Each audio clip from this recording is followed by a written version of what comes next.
ఆశీర్వాదము ఈ రెండు దీంట్లోంచే వస్తున్నాయి. దీన్ని ఎలా డీల్ చేయాలని దావీదు తన దేవుణ్ణి అడుగుతున్నాడు. ఈరోజు మనది ప్రశ్న ఇదే. దీనికి జవాబు చాలా అవసరం. ఎందుకంటే దేవుడు చూస్తున్నప్పుడు మన నాలిక, మన కళ్ళు, మన చెవులు ఏం వింటున్నాయి, ఏం చూస్తున్నాయి, ఏం మాట్లాడుతున్నాయి? పైన పటారం లోన లొటారమా?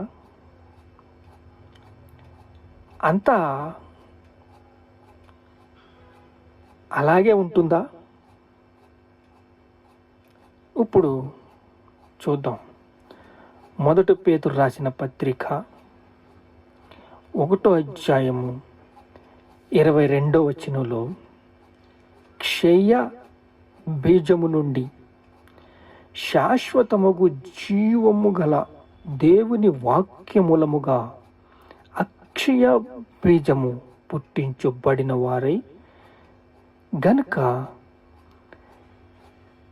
నిష్కపటమైన సహోదర ప్రేమ కలుగునట్లు మీరు సత్యమునకు విధిలగునట్లు చేత మీ మనస్సులను